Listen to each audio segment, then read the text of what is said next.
You know who you are? Steeven is my name. Even Steeven. Will you say something, Steeven? Steeven Orhouse Media. You're listening to the Superman Super Show, Episode 8, Superman in the Slums.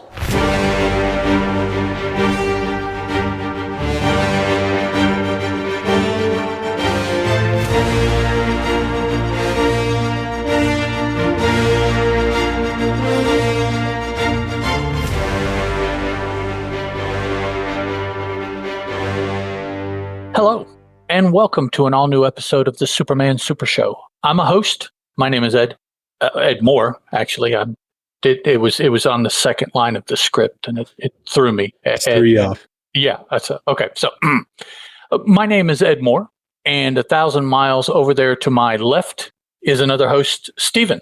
Hello. And this is where we did. It's time for banter.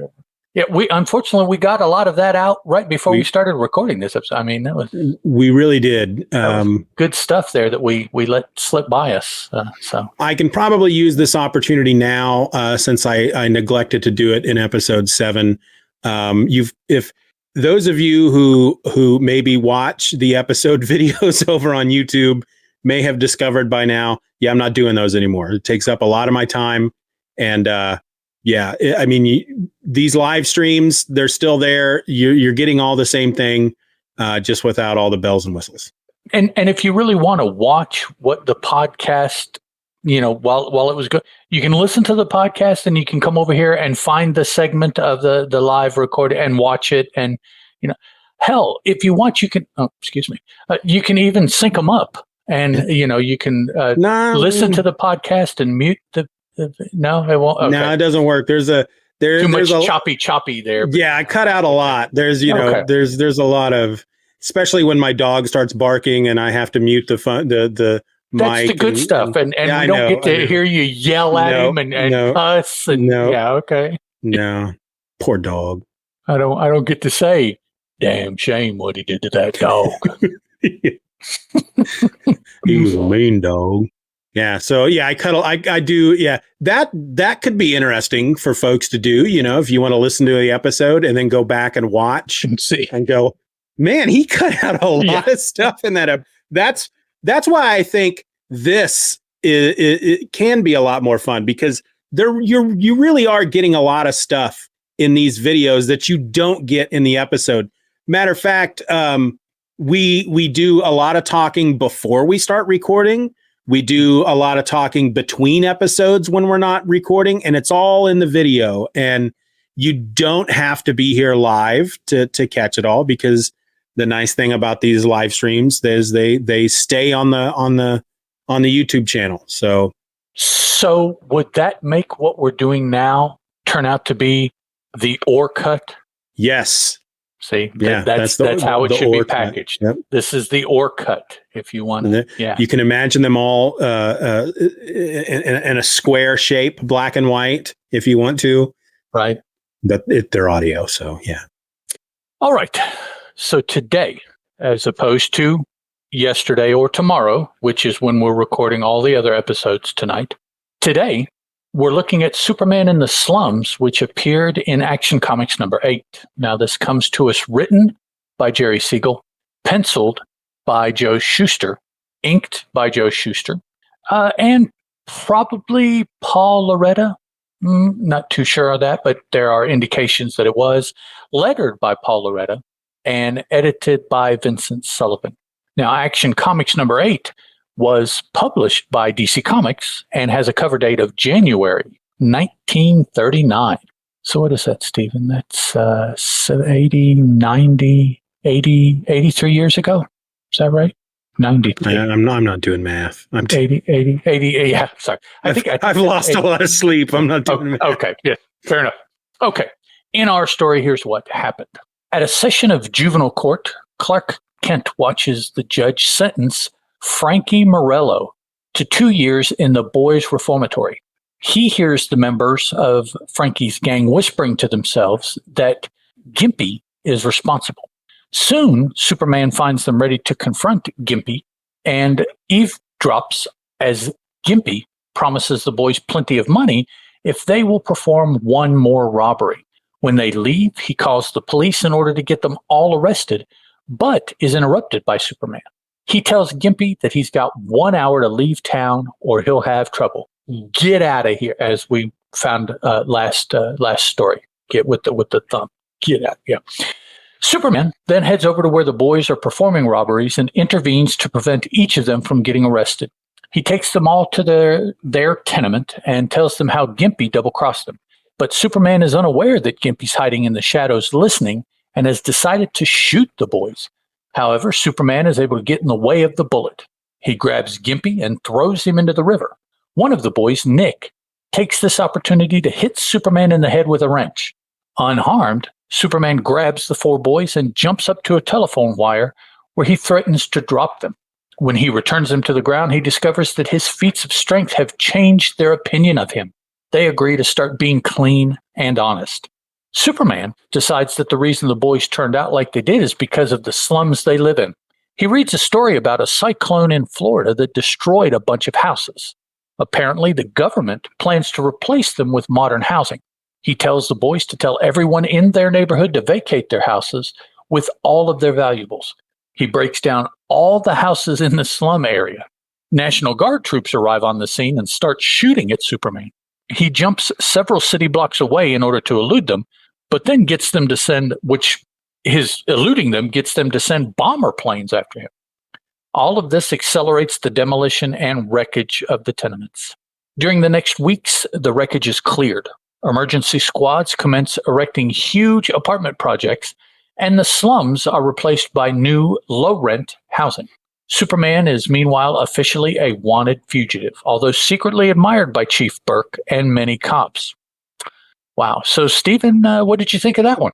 I think this wound up being probably the most bizarre Superman story I have read so far. Okay. Yes. In the 8 issues now that we've read, this one is just the most bizarre because Superman he's a guy that just tries to do the right thing. He's always righting wrongs, but his decision-making process in this issue just befuddles me because it's almost like, here's the thing. I could almost understand Captain Marvel doing this because Captain Marvel is a little boy who has superpowers. Right. Yeah. And that's who he's acting like in this issue. It's like, all right, first I'm going to help these young boys because obviously they don't deserve to be in jail. They're being manipulated by this low rent crime boss, basically. And that's like almost the only thing he got right in the entire story, because he decides he's going to help him. Great. Bravo, Superman. That's probably the right thing to do. How he decides to help him, he tries to scare him straight by dancing on freaking telephone wires and jumping on telephone wires. But that seems to work, which is even more bizarre. And then, the whole idea of, well, hey, if the government's going to build affordable housing for everybody who got their homes destroyed in a natural disaster, then I'm going to do the same thing. And the best part of that was when the National Guard shows up and they start firing at him. And he's just like, hey, whatever, man, you want to just whatever. I'm just going to keep doing you do what you do. I'm going to do what I'm doing. And they're just sitting there shooting at him as he's destroying buildings. It's really funny. It's really bizarre issue. Panel 4. I just want to point out, dude's mom she's had a difficult life. Yes. And it's written just all over her face. Mm-hmm. Oh yeah. Difficult. Red boots. Soups has red boots here. Yep. And I believe this is the first appearance of Super Hearing. I think it is, yes. So I made a mental note of that. Those are two quick things that I noted here. He still has the big S chevron and S letter, yellow chevron, yellow S, yellow fill in between. The whole thing. The whole thing's yellow. It's yellow. And it's a triangle. I thought it was curious here on 13, panel 13, he's just hanging off the side of the building, kind of like Spider-Man would or something like that. Yeah. He's just got his one paw up there on the eave of the building, and he's just chilling. He does his Iron Cross imitation with the one arm, and he's just holding himself up. Yeah. But yeah, the we'll get new housing by raising everything that is here. Yeah, that's not how it works, Superman. I'm sorry. I'm just wow, just okay. Yeah. A cyclone or a hurricane or something like that destroying houses. That's one thing. That's what they consider an act of God. That's not a person that's just decided to wreak havoc upon a town. If I drove a bulldozer through every house in my freaking town, the government's not going to come in and rebuild their houses. It's just not going to happen. No, but they will send the National Guard out to you. Mm-hmm. So I think that part was accurate. Yes. But yeah, the end result of what will occur there as far as how the government will respond in total. Yeah, no, I don't think that's. Yeah, it's not how it works. The first real usage of any kind of military. It's one thing to have the men here with the what are those called? Doughboy helmets, the World War I looking helmets, and the rifles, but the airplanes. Yeah. Superman made them so angry that they called in an aerial bombing wing, is what they say, a squadron of aerial bombers wing to the attack. I'm sorry. Yeah. So he's raising, I don't know, however many city blocks, and the ground troops can't do it, so they send in the Army Air Force. Yep. And you know what? I'll be honest with you. This is typically the kind of story that I would really be into had it been written well.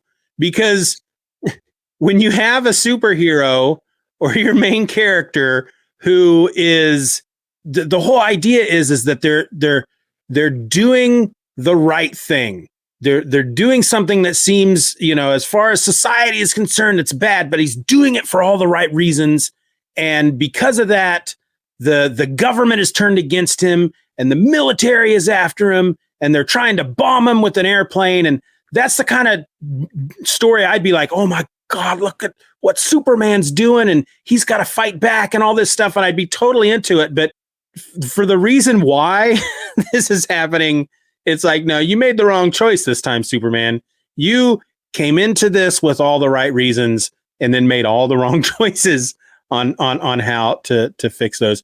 I also want to point out, I meant to do this in the last episode because I don't quite remember these in any to this style in the previous issues, but we again in this issue we have the 8. We're back to we got the 8-panel grid. It's set up just the same as the previous issue, but we have the opening page that has like the big panel on top, the title panel, I guess I'll call it, because it's got the Superman title, and then it has something happening in the panel that doesn't really have anything to do with the rest of the story.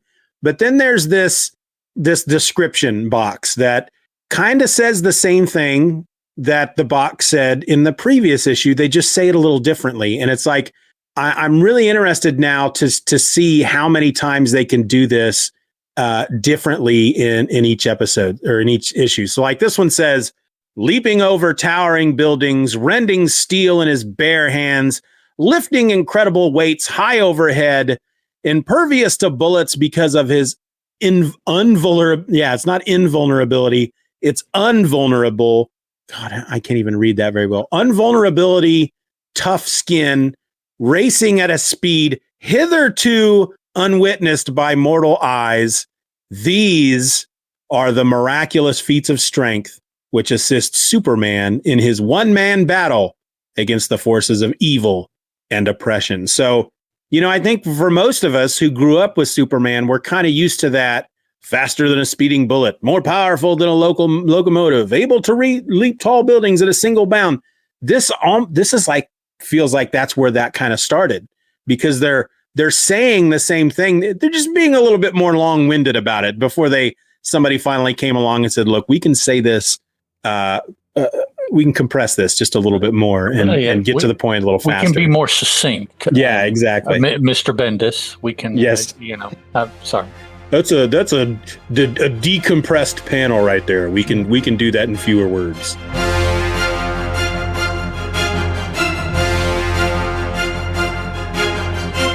The Superman Super Show will return after these messages. And now, back to the Superman Super Show.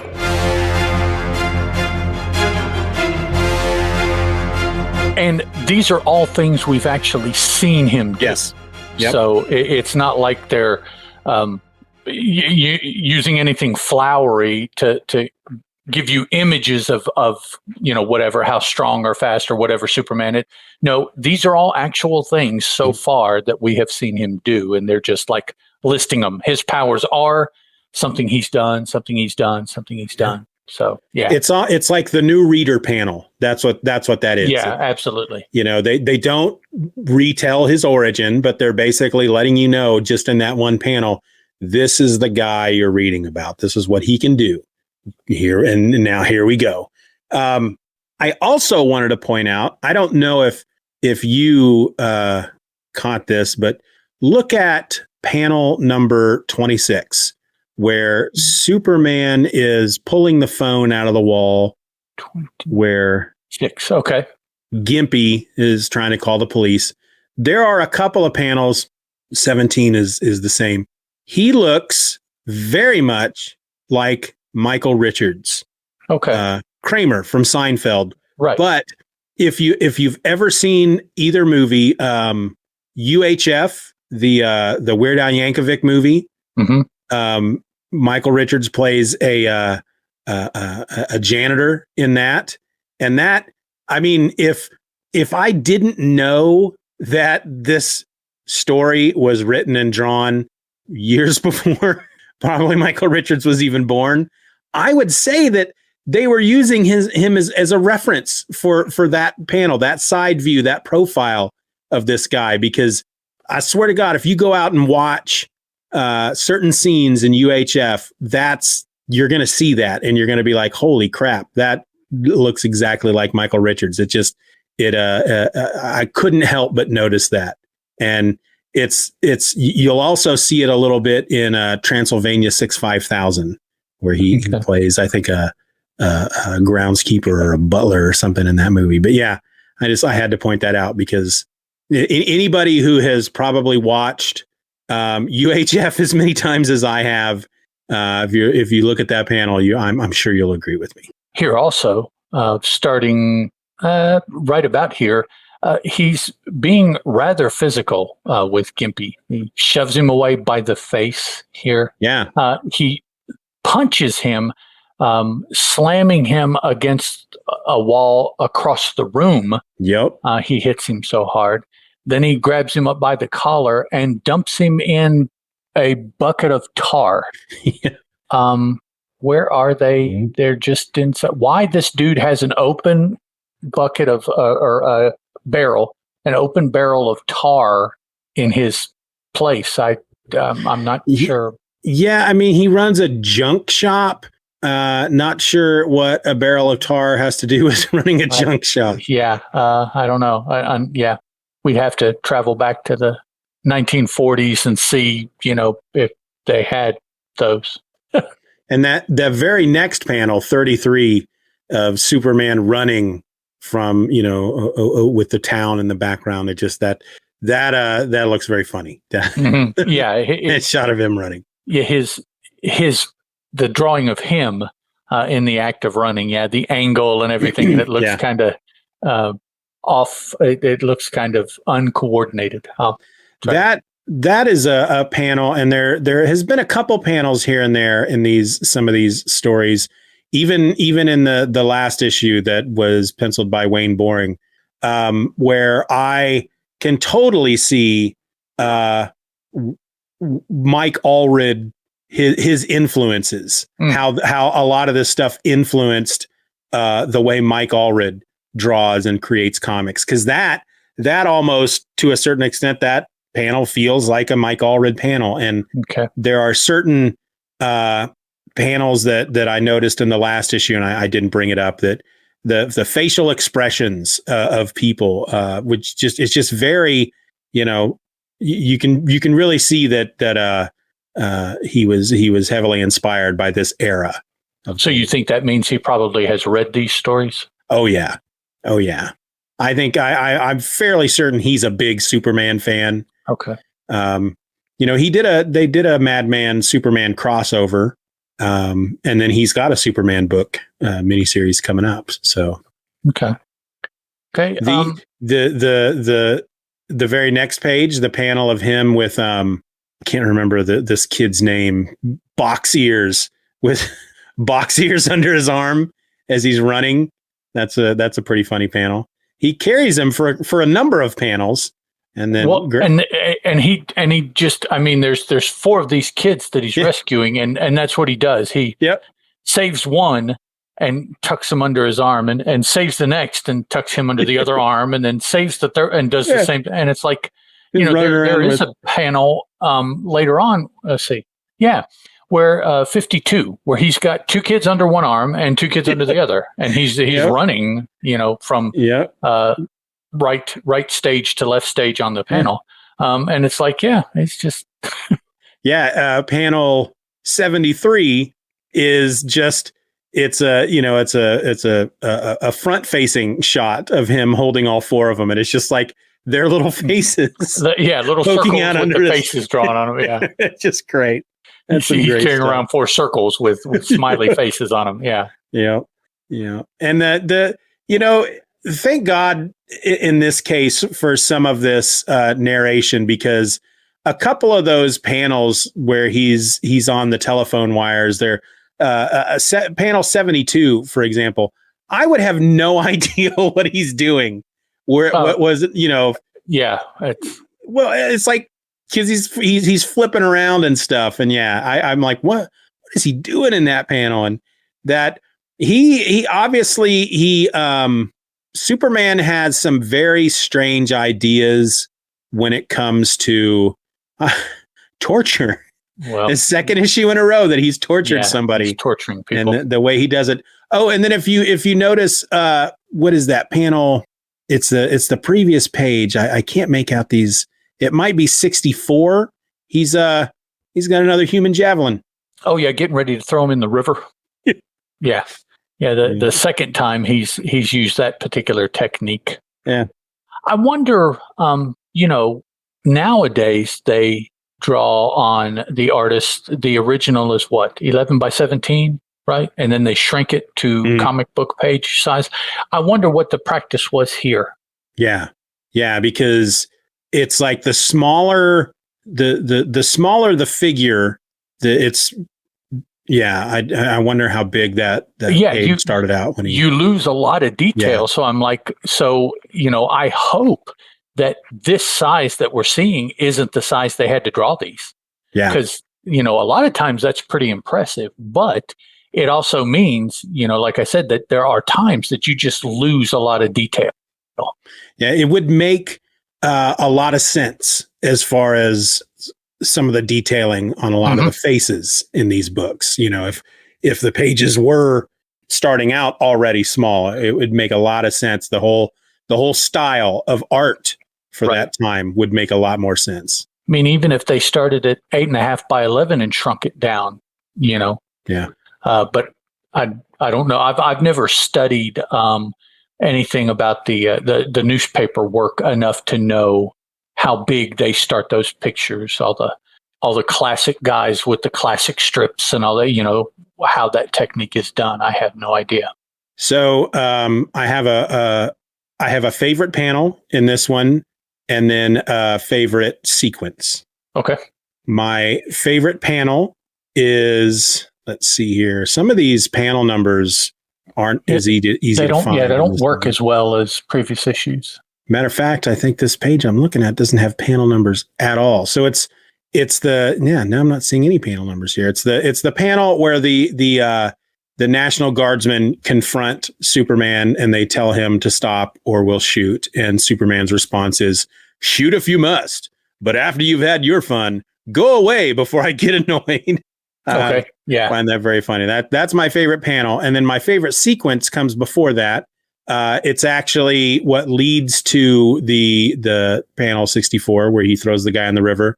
The 3 panels previous to that, 61, 62, and 63, I think this is the first time we really see Superman being faster than a speeding bullet. And it's, I think they do a good job. There's so many things in these stories they just skip through and speed through over a number of panels, and this one they take the time for 3 panels. So everybody fully understands that what he is doing, he was behind the gun when it was fired, and he is able to move so fast that he races the bullet and manages to get to box ears before the bullet does, and then is able to stand in front of it and deflect, stop the bullet from hitting the target. I found those 3 panels very interesting. I like the middle panel the best of those 3. Mm-hmm. Yeah, where he's actually racing the bullet. Yeah, they're both coming at you at the camera. The bullet, a little dot over here with speed lines, but Superman running, and he doesn't look anywhere near as goofy as he did in one of the previous panels running.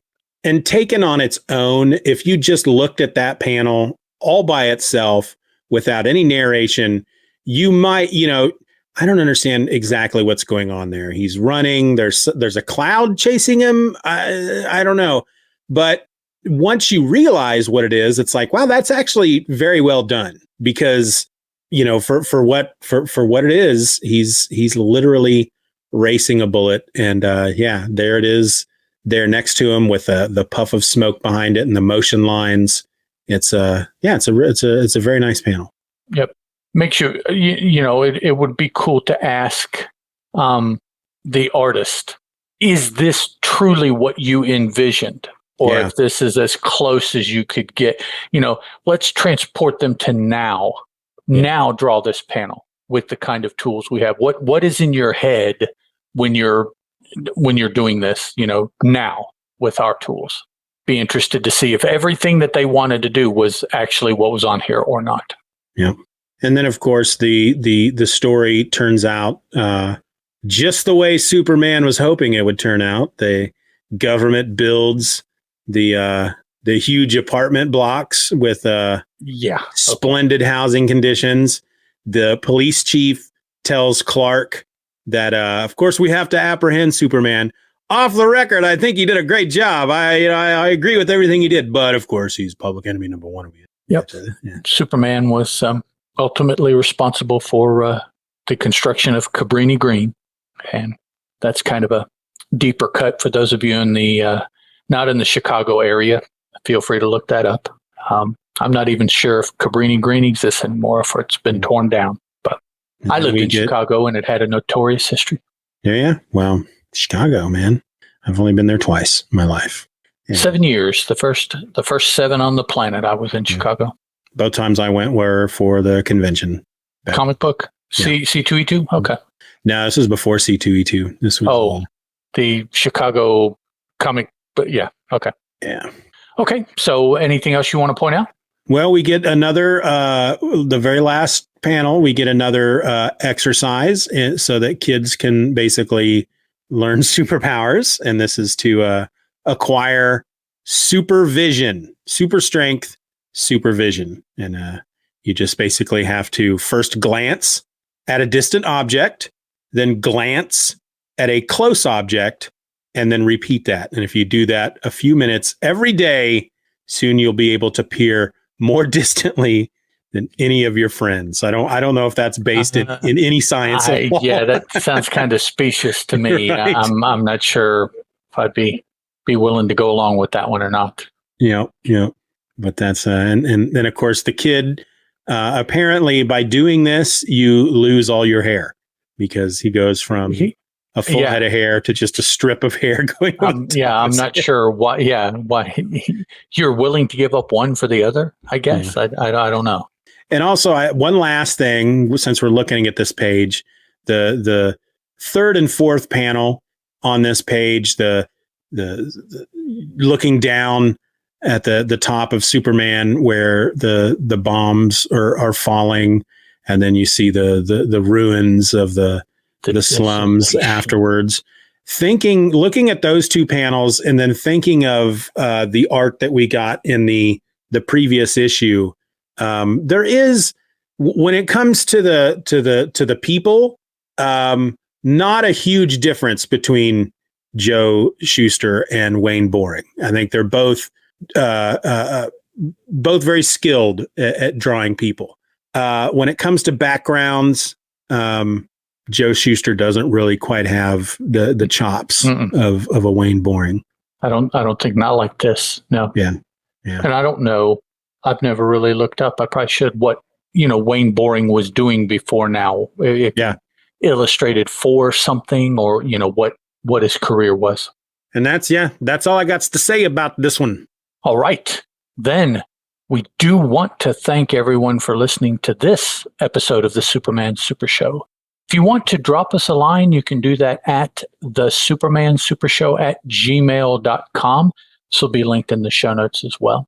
If you want to help the show in some way, you can rate us on Apple Podcasts or any of the podcatchers that you use, should they have the ability to rate shows. Or if that is, more than you really want to get into, then just try telling somebody else about the show. We're a couple fun guys. We talk about some fun books, fun character, and, just tell somebody that you know of a fun comic book podcast that they might be interested in. So, till next week, I'm Ed, and this is me saying goodbye. Goodbye. And here's Steven. I think he wants to say goodbye as well. I was sitting here through that entire thing, and I knew this part was coming up, that I was going to have to say goodbye. And I was trying to think of something funny and just couldn't. So instead, I'm wasting everybody's time by explaining why I'm not being funny. So I tell my wife all the time, when you try to be clever, you usually fail.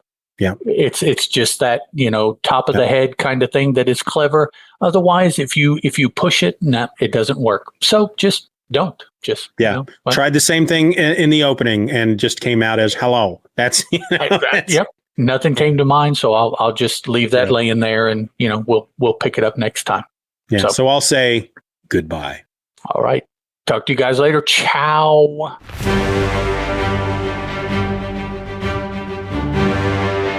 We want to thank you for listening to this episode of the Superman Super Show. Questions and comments can be directed to the Superman Super Show at gmail.com. If you enjoyed the show, you can help to boost our presence online by leaving a rating or review on your favorite podcast app. The Superman Super Show is a presentation of Steven or Else Media. For more nerdy content just like this, check out stevenorelse.com or just use the link in your show notes. Superman is a registered trademark of DC Comics and was created by Jerry Siegel and Joe Shuster.